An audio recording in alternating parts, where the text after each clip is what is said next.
मध्य पूर्व में आग, दुनिया पर आफत। भारत को चलना होगा संभल कर। आज हम बात करेंगे मध्य पूर्व में तेजी से बदलते हालात की, जहां ईरान और इजराइल के बीच तनाव अब खुले युद्ध में बदल गया है। मध्य पूर्व में युद्ध का बिगुल पिछले कुछ हफ्तों से इजराइल और ईरान के बीच बढ़ते तनाव की खबरें आ रही थीं, लेकिन अब हालात बेहद गंभीर हो गए हैं। इजराइल ने ईरान के कई परमाणु और सैन्य ठिकानों पर बड़े पैमाने पर हमला किया है। इजरायली लड़ाकू विमानों ने ईरान के नतांज जैसे महत्वपूर्ण परमाणु केंद्रों, मिसाइल उत्पादन संयंत्रों और सैन्य ठिकानों को निशाना बनाया है। इन हमलों में ईरान के 3 वरिष्ठ सैन्य अधिकारी और 2 परमाणु वैज्ञानिकों के मारे जाने की भी खबर है। इजराइल का दावा है कि ये हमले ईरान को परमाणु हथियार बनाने से रोकने के लिए किए गए हैं, क्योंकि उनके पास कई परमाणु बम बनाने के लिए पर्याप्त यूरेनियम होने की आशंका है। वहीं ईरान के सर्वोच्च नेता अयातुल्ला खामेनेई ने इजराइल को कड़ी सजा देने की धमकी दी है। उन्होंने कहा है कि ईरान पर हमला शेर की पूंछ मरोड़ने जैसा है और इसका ऐसा बदला लिया जाएगा जो दुनिया याद रखेगी।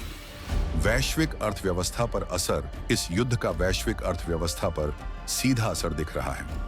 कच्चे तेल की कीमतें आसमान छू रही हैं, जिससे दुनिया भर में पेट्रोल डीजल महंगा हो रहा है। शेयर बाजारों में भी भारी गिरावट दर्ज की गई है और सोने की कीमतें भी बढ़ी हैं। अगर यह संघर्ष और बढ़ता है तो वैश्विक आपूर्ति श्रृंखला सप्लाई चेन बुरी तरह प्रभावित हो सकती है।